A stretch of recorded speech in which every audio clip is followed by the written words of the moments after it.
Welcome to TIAA Simplified with Greg Shepard from S&A Financial Services. In this podcast, we help higher ed professionals overcome the confusion and frustration around managing their TIAA retirement accounts. We do this by breaking down complex rules, hidden risks, and smart strategies into clear, actionable insights. Join us for this journey where we explore how to retire smarter by truly understanding your TIAA plan, as Greg draws from years of experience and guest experts who will help you take control of your financial future with confidence. Now, on to the show.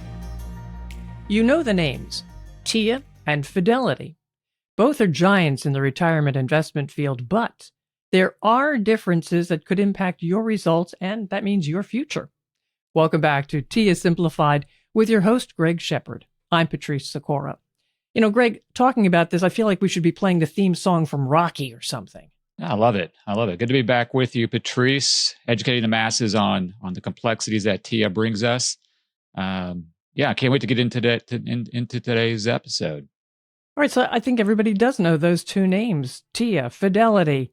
Well, how do they differ? How are they the same in managing retirement assets? Oh, gosh, I could spend probably the whole episode just talking about that question alone. I know we have other questions to get to, but I tell you what, this question alone might cover most of the other questions in the episode. So bear with me here. This is probably, I'll preface by telling you that this is probably one of my most, if not my most watched YouTube video. I can't tell you how long ago I put that out there, but a lot of interest in this question because a lot of higher ed institutions, their retirement plans are dominated by either Fidelity or TIAA. So I get the question all the time, which one should I use? All right. So again, I'm going to go off on a tangent here because I feel pretty strongly about this. Okay. And I don't have a dog in the fight. I want to remind everybody that these are just my opinions based over 24, 25 years of dealing with both vendors. Okay. So with that being said, I'm going to say I like the Fidelity platform better. I work a lot more with TIAA, but I'll back up a little bit. These higher ed institution plans used to be dominated by a myriad of investment providers, 12, 13, 14, 15 different investment providers. So the higher ed space retirement plan has done a good job, mandated, not really by choice, to consolidate, condense the number of vendors one can choose from in their retirement plan. So TIAA and Fidelity dominate the space. Additionally, as time has gone on, both vendors have done a really, really good job, again, mandated, not really by choice by the higher ed institution, to consolidate, just crush down expenses associated with the retirement plan. So when I'm asked which one should I use, what's the difference in the management style, if you will, they've done a very good job. They're more parallel now than they've ever been before, meaning that the cost associated with each plan vendor, there's not a distinct difference because like TIAA's platform, they've introduced other fund families along the way. So has Fidelity, but TIAA more notably that I've seen, like Vanguard, for instance, which is notorious for low expenses. All right. Now, I think that, and again, I don't have a dog in the fight here. I have seen retirement plans both on TIAA and Fidelity's platform that are just insanely bad. Meaning, we got to remember, as an employee, you have, I say control, but you have very little. You can have control over what's inside the retirement plan from a participant choice. Now, what I mean by that is that I've seen many retirement plan vendors, mainly on TIAA side, just because I have more exposure to that, where I'm not kidding you. I think my 12-year-old daughter could do a better job of picking and choosing the investments inside their retirement plan. Now, that's not a good statement. No, it's not. And I feel strongly about this because I have people reach out to me telling me and showing me the retirement plan. And I see like 2 bond choices. I see 3 equity choices. And these are large retirement plans. Okay, now again, I see it more on the TIAA side, but I'm just because I have more exposure to that. How this operates typically with these larger institutions is that they, being the higher ups at the border regions or whatever they call themselves at the higher ups, will hire/coordinate third-party consultants to help them choose what investments should be in the retirement plan. And I'll go back to that statement. I think my 12-year-old daughter can do a better job than some of these consultants. And I always joke and kid around that. I'll do it for a tenth of the price that they're paying these consultants because it's not that difficult of a job. This is this might be a different episode. I tell you what, I do feel strongly about this because there's things going on behind the scenes that I have been privy to over the course of time in this industry that, in my opinion, that aren't very favorable, advantageous to the participant, the underlying participant. So maybe I'll kind of dangle the carrot for a future episode on how some of this stuff works behind the scenes. But let's go back to. I want to know why you feel that way. But as you say, that's another episode. Yeah, because I'll spend too much time kind of going off on different tangents. But I know we have other questions we want to get into. I already forgot the first question, to be honest. The difference between TIAA and Fidelity. But I do like the Fidelity platform better when it comes to the equity side of things. Okay, so if you're a more aggressive investor, I would advocate, again, my opinion, folks, this is not investment advice. I advocate the Fidelity platform, okay, over the TIAA platform. And remember, I work more closely or closer and have a lot more clients over at TIAA. So I am unbiased when it comes to this. I'll use the word advice loosely, okay? If you're more of a fixed income / conservative investor, I would advocate more on TIAA's side, all right? Just because of that TIAA traditional, that guaranteed account of which you cannot get anything like that on the Fidelity platform. But as you've mentioned in previous episodes, you have to know how to use that traditional. Again, yeah, 100%. Again, probably not enough time in this episode to get into that, but 100%, you better know what you're doing before you get into that traditional, or you'll be calling me 5 years down the road trying to figure out how to unwind that traditional. So it can be very advantageous for those that know how to utilize it. But again, you can't get that type of investment, to my knowledge, through any vendor in the higher ed space. So it can serve a purpose if you know what you're doing. And by the way, before I forget, I've done this for clients over the course of time. Many institutions will allow you to use both vendors. Okay, so what we've done, let's say you're putting $1,000 a paycheck into your retirement plan. You could, any ratio here, you could split it 500 and 500, 50% each. 500 going to Fidelity, 500 going to the TIAA for purposes of that traditional. This is just hypothetical. That traditional over at TIAA for that $500, and the other $500 going to Fidelity and utilizing their equity investments. All right. I've done less and less of that over the course of time because, as I mentioned prior, TIAA has done a good job in evolving and introducing more equity investments. But I've seen a lot of platforms where TIAA only allows, in coordination of the employer, 5, 6, 7 different equity investments, which does not pass the sniff test. Right. You mentioned mandated costs that had to shrink. How does this apply to fees? Fees are good. Fees are good as we speak today. Fees were not good if we did this episode 5, 6, 7 years ago, maybe a little longer than that. So again, maybe a different episode here. I've uncovered the good and the bad that's associated with these retirement plans over the course of time. So these fees have been crushed because there has been litigation across the country with participants actually winning the cases, more on the 401k side. But as of I don't follow it too much, but there's been cases on the 403b side. So these non 401k plans on the higher ed institution side, starting on the East Coast and kind of sweeping their way across the country. So I think, and I've notified certain employers, and I say, hey, you all are. I don't know what the future holds from a litigation standpoint, but there's a couple outfits out there that are bringing suit and winning. So you better be cognizant of those fees that you're charging, or you're going to wish you did or had. And those fees that I'm talking about are really the expenses, the expense ratios of the actual underlying investments inside the plan. Okay, that's what I said, prior, that the evolution of the retirement plan has done just that, evolved in a good way. Where in the past, you'd have investments inside these retirement plans that were, the expenses are north of 1% easily per investment. And that's highway robbery. And a lot of participants don't pay attention. So they just don't, most people don't. You don't know what you don't know. just turning a blind eye, so to speak, and they just go along willingly, unknowingly, until someone raises the question, why?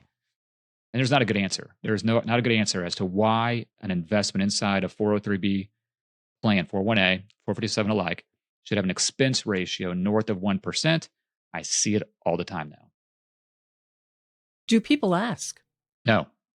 A lot of folks don't know. Now, I say a lot of them. There's a lot. Obviously, I'm not a broad brush here with everybody. Most, when I say most, I don't. 9 out of 10 folks don't know the expense ratio. Yeah, don't know the expense ratios. 8 out of 10. Those that do just stay away from those investments, but they don't do anything about it. Advocate on behalf of the other participants. So I tell you what, the employees have more power in their retirement plan investments than they think. Okay, I've seen it before where the employees can raise the question, why? Why is this investment lineup so riddled with high expense fees on the expense ratios? And lo and behold, it takes a little time, but you'll see that retirement plan lineup, the investment side, change. Okay, so if you could put pressure on. There's a fiduciary responsibility. Okay, I have it as well in my practice to make sure the participant has the lowest cost expense ratio for that particular investment. Bottom line, and it's black and white. Interesting. You talked a little bit about the investment options. How about a little bit more information on that when you're talking TIAA versus Fidelity? Yeah, again, fairly simple. TIAA is going to be more advantageous for that lifetime income. The TIAA traditional that you can flip into lifetime income at some point on the fixed annuity side at some point in your life. So I always steer folks. So when people ask me this question, I do a Zoom call or phone call, and they ask me, they tell me that I have a choice between TIAA and Fidelity. Which one should I go with? And my first question is asked in various ways. How do you feel about lifetime income? Is that something that you're interested in? Then I explain what that is, because most folks don't understand what it is. And if they say yes, I steer them towards TIAA. If they say no, I steer them towards Fidelity. I'll tell you this, if I have anybody out there that's has 20 years to go, they're under 50 years old, a younger employee, Fidelity. Okay. Because they, in my opinion, I just like their investment platform better. And also, there's something out there, again, Patrice, different episode here, but there's something out there called a brokerage link, part of the retirement plan that a lot of plans have. Basically, you can open up this, what's called a brokerage link, and it opens this investment portal, this investment window, where the participants will have access to hundreds, if not thousands, of investment options. But you got to know what you're doing.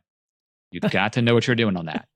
Now, Fidelity's, not even in my opinion, I think this is factual. Fidelity's brokerage link window is far superior than what you'll find over at TIAA's.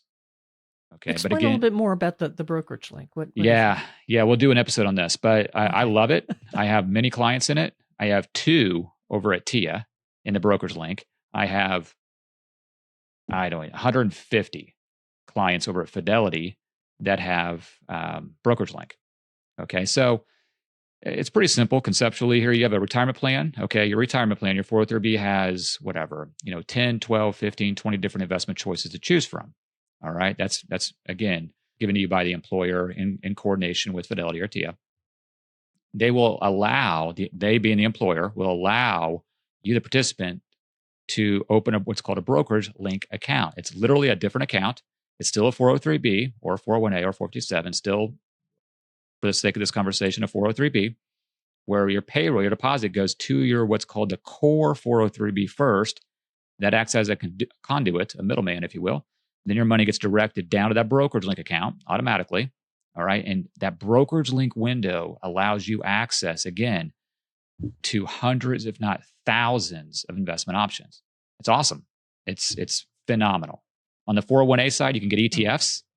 Okay, not on the 403b side. To my knowledge, I haven't done this in a while, but on the 403b side, you have to stay with mutual funds. But with the compression of fees, not a big deal. Okay. But again, you have to know what you're doing because some of those investments that you get into on the brokerage link side will have a ticket charge associated with them. Stay away from those. A ticket charge. Yeah, a cost. So if you want to buy in brokerage link, you want to buy ABC mutual fund, the plan may charge you $20, $50 to do so. Stay away from those, okay? But you have to know which ones those are. So be careful. So they don't have a little red flag there saying, hey, we got There's a little. It's not a red flag. It's a little. Again, it's been a while, but there's a disclosure. But it's like with everything else. If you miss it, you'll pay it. Okay. So I've done it long enough to know which investments are and aren't charging a fee. Okay. And there's plenty of choices that are free. Plenty. You did mention lifetime income strategies here. Is there anything more you want to talk about one of the platforms versus the other? No. You just said it's going to be another episode, I'm sure. Yeah, there's so much. Yeah, it's like an open-ended question. I know it doesn't sound like it, but it's really that lifetime income. When it comes to the two choices, that Fidelity and TIAA, it really comes down to how do you feel about lifetime income? And I'll reiterate, TIAA's done a great job in evolving their platform on the equity side of things, but I still like Fidelity's better. But you have to ask yourself, do you want lifetime income?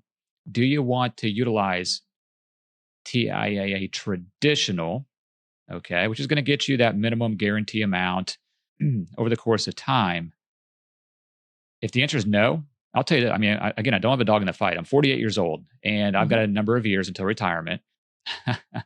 My opinion, I don't want anything to do with traditional, TIAA traditional, which is contradictory to what I do for a living because I help unwind unwind those assets. Now, I'm more of an aggressive investor. I'm not advocating, I'm not telling anybody out there to not invest in TIAA traditional. It can serve a purpose for those that are more conservative. And again, that want to flip those assets into lifetime income at some point in time. But history is on my side that you make more money. This is more of an investment discussion. History is on my side that you will make more money over the course of time in the stock market, but you have to stomach the ups and downs. All right. So that's why I, lonely old I, will have a lot more in the equities. All right. So I can't remember what your question was, but hopefully I answered it. All right, then we can wrap up with another wide open question here. Sure. What should an individual consider when choosing between TIAA and Fidelity? Their risk tolerance. Besides coming to see you, yeah, what else should they think about? Risk tolerance. That's about it. Well, that's a huge one. Yeah, I say that's about it. It's a lot of these people go into this making this decision by talking to their neighbor, colleague across the hall, things of that nature. Don't really put much thought into it. That's not a knock on these folks. A lot of people, nobody, especially when you've just started a job and you got to fill out this paperwork and make these decisions. You don't put a lot of thought into it. No, you don't, because you're worried about, where your classroom is. And you're worried about other things above and beyond your retirement plan. And you'll think to yourself, well, I'll get to that later. Right. And a lot of folks don't, but here it is. And I find that fascinating, actually. I'll never understand why. Of course, I do this for a living, so I'm a little biased. This is your largest retirement path. This is going to guide and steer your retirement. I assume everybody wants to retire at some point. So you have to make educated decisions when it comes to that, right? So getting into that traditional, again, it serves a purpose. Be cognizant of the fact that you're going to make anywhere from 4 to 5, depending upon when you get into traditional. All right, again, a different episode. You'll make 4 or 5-ish%. This is not specific, generally speaking, a year, which isn't bad, right? Isn't bad. Now, what I want you to do out there, those that are listening, simply go to any of your financial websites, type in an investment that makes, let's go on the high end, 5% a year. Compare that to the last 15 years-ish of an S&P 500 or a growth, or value investment, and let that dictate or tell you or justify what I'm speaking about. Okay. But you have to be able to stomach that volatility. But again, That's true. More conservative folks, there's a lot of them out there, especially in the higher ed space. TIAA, traditional. Well, Greg, how can somebody reach you to get some more information to chew on here? Lots of information, enough to spin your head. Website, www.sa, that's Sam Apple, safinancialservices.com. Email greg@shepardfinancial.com. By the way, Shepard, Shepard. Phone number, archaic way to communicate, but folks still call me, 913-521-2381. Greg, as you said, there is so much information here. Oh, yeah. You already listed 3 more topics for podcasts. Just wait. I tell you what. They're coming. All right, everybody. Now you know how to reach Greg, but make sure you follow this podcast too, TIAA Simplified. At least it gives you some place to start. And then you get to Greg and say, I think I get it, but I don't. And I'm sure he can answer your questions, or at least help you find an answer. So follow the podcast. You'll know when a new show is ready for you. Share it with others. And we thank you for being here. Thank you for listening to TIAA Simplified. Click the follow button to be notified when new episodes become available. Visit our website at www.safinancialservices.com or give us a call at 913-521-2381. And don't forget to click the follow button so you never miss an episode.